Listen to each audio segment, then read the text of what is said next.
Hello everyone, welcome back to my channel Subhashree lifestyle. সবাই কেমন আছো? আশা করি ভালোই আছো। আজকে তো সবারই ছুটি, ঈদ, আজকে ঈদ স্পেশাল হলিডে, তো সেই জন্য দেরি করে ঘুম থেকে আরামে উঠেছি, রিল্যাক্সে একদম। তো ঘুম থেকে উঠেই প্রথমে অ্যাজ ইউজুয়াল চাটা খেয়ে কিছুক্ষণ বসলাম। আজকে কাজে বৌদি এসেছিলো, ওপরে পরিষ্কার করলো, তারপর ওর সাথে একটুক্ষণ ছিলাম, তারপরে ব্রেকফাস্ট করতে নেমে গেলাম। ব্রেকফাস্টে আজকে ছিল গোলা রুটি, মানে ময়দা আর চালের গুঁড়ি দিয়ে তৈরি গোলা রুটি, বেশ ভালো লাগে, আর একটু সবজি দিয়ে, তো দারুণ লাগে খেতে। খাওয়া হয়ে গেছে, তারপর কিছুক্ষণ পর নিচের কাজগুলো কমপ্লিট করে একটু হেলথ ড্রিঙ্ক বানাবার জন্য বসলাম। তো তার মধ্যে কি নিচ্ছি, মিল্ক শেক বানাবো আর কি। মিল্কের মধ্যেই দেবো কাজু নিয়েছি প্রথমে কটা, তারপর নিয়েছি মাখানা বেশ কটা, আর খেজুরের বীজগুলো ছাড়িয়ে তারপর দিতে হবে। তো আর দিলাম হচ্ছে কিশমিশ বেশ কটা, আর খেজুরের বীজগুলো একটু ছাড়িয়ে নিচ্ছি।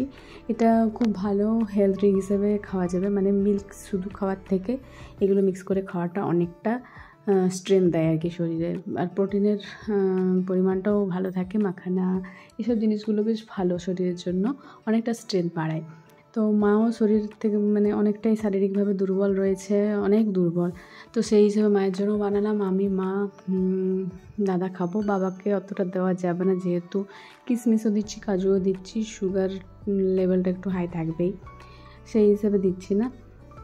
তো তবুও একটু দেবো ভেবেছি, যেহেতু সবাই খাবো, সামান্য পরিমাণেই করছি, অল্প অল্প খেলেই হবে। তো খিচুড়ি বীজগুলো ছাড়ানো হয়ে গেছে, এবার গ্রাইন্ডারে সব দিয়ে দিলাম। প্রথমে ঠান্ডা দুধ দিয়ে দিলাম, যেহেতু গ্রাইন্ড করবো সেজন্য গরম দুধটা যাওয়া যাবে না, ঠান্ডা দুধ দিয়ে গ্রাইন্ড করে নেব ভালো করে। তারপর ওপর থেকে গরম দুধ একটু মিক্স করে নেব খাওয়ার সময়। তো সুন্দরভাবে একটা মিক্সড ড্রিঙ্ক তৈরি হলো, আর খেতেও বেশ ভালো লাগে এরকম। আমার মনে হলো আজকে যখন ঘরে আছি একটু করি, আর মাকে যা দুর্বল দেখছি একটার পর মায়ের লেগে রয়েছে, সেই জন্য বললাম মাকে একটু দেওয়া ভালো। আর এই কফি মাগগুলো কিছুদিন আগে কিনলাম, একটা গিফটের জন্য কিনলাম, তখন আমারও পছন্দ হয়েছিল, না আরেকটা আমার জন্য আমি কিনে নিয়েছি।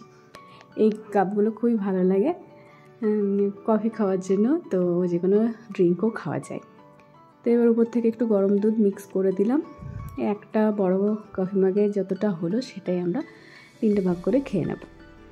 তো সুন্দর একটা ড্রিঙ্ক তৈরি হলো। এটা শরীরের জন্য যেমন উপকারী, তেমনি খেতেও সুন্দর। তো কাজ করে সবাই থকে গেছে, তো একটু 10টা-11টার দিকে বসে ড্রিঙ্কটা খাওয়াই যায়। তো আমি আর মা যেহেতু খাবো, সেজন্য এটা করে খেলেও কোনো সমস্যা নেই। আমি প্রথমে টেস্ট করে দেখে নিচ্ছি। প্রথমে যদি খারাপ লাগে তাহলে কিছু অ্যাড করা যাবে, যদি মিষ্টিটা কম মনে হয়। মোটামুটি মিষ্টি ভালোই হয়েছে, চিনি তো একটুও দিইনি, যেহেতু কাজু আছে, কিশমিশ আছে, খেজুর আছে, সেজন্য মিষ্টিটা অটোমেটিক হয়েছে, নর্মাল মিষ্টি যেটা হয়।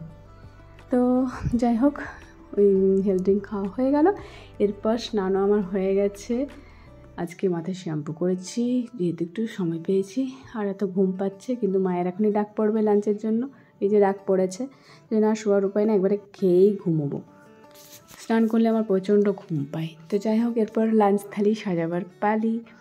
তো সুন্দরভাবে থালাটা সাজিয়ে নেওয়া হচ্ছে। ভাতটা এক সাইডে করেছি, আর ডাল হয়েছে সিম্পল, আর হয়েছে আজকে চপ মাখা। চপ আনা হয়েছিল, গরম গরম চপ বাবা নিয়ে এসেছিলো, সেটাকে পেঁয়াজ, লঙ্কা কুচি আর চাট মশলা এগুলো দিয়ে সুন্দরভাবে মাখা হয়েছে, আর দারুণ টেস্ট লাগে। এটা দেখবেন, খেয়ে সবাই ট্রাই করে দেখবেন। আর রয়েছে আলু ভাজা, আর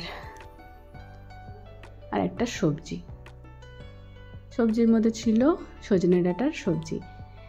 সজনে ডাঁটা এখন পর্যন্ত চলছে আর কি, কিছু করার নেই, যতদিন থাকবে এটা রেগুলার মেনুতে থাকবেই প্রতিদিনের। তো আর সাথে রয়েছে পাঁপড় পোড়া, আজকে ভাজা নয়, পাঁপড় পোড়া। তো এই হচ্ছে আজকে আমাদের লাঞ্চ থালি, ভেজ থালি, কোনো আমিষের কিছু হয়নি, ননভেজের কিছু হয়নি আর কি। তো এরপর খেতে বসে যাব। থালা সাজানো হয়ে গেছে, এটা আমারই থালা সাজানো হয়েছে। এবার আমি খেয়ে নিচ্ছি চটপট করে। খাওয়া হয়ে গেলে তারপর একটু রেস্ট করব, আবার বিকেলে উঠে বিকেলে যা আবার হবে। তো এইভাবে ছুটির দিনগুলো ঘরে কেটে যায়। অনেক কিছু ভাবি যে এই করব ওই করব, অনেক কিছু প্ল্যান থাকে কিন্তু কিছু হয়ে ওঠে না। ছুটির দিন বা উইকেন্ডটা এভাবেই পেরিয়ে যায়। একটু রিল্যাক্সে থাকতে মন চায়, তখন কোনো কাজ করতে সত্যি মন যায় না, কিন্তু ঘরের কিছু গোছানোর কাজ রয়েছে, সেগুলো করে উঠতে পারছি না, এখনও হলো না। তো যাই হোক, কোনো সময় হলে দেখা যাবে। তো লাঞ্চটা বেশ ভালোই লাগলো। আমার তো ভেজ থালিই আজকাল বেশি ভালো লাগে ননভেজের থেকে, কমফোর্টেবল, আর গরমের জন্য ভেজ থালিই ভালো। তো আমার ব্লগ ভিডিও কেমন লাগলো আজকে অবশ্যই কমেন্টসে জানাবেন। ভালো লাগলে লাইক শেয়ার কমেন্টস অবশ্যই করবেন, আর চ্যানেলে এসে ভালো লাগলে সাবস্ক্রাইব করে যাবেন, আর ফেসবুক থেকে দেখলে অবশ্যই ফলো করে দেবেন। তাহলে নেক্সট ভিডিও বা ব্লগে আবারও দেখা হচ্ছে। ততক্ষণের জন্য সকলে ভালো থেকো, সাথে থেকো এবং সাপোর্ট করো। তাহলে see you next video, take care, bye and tata.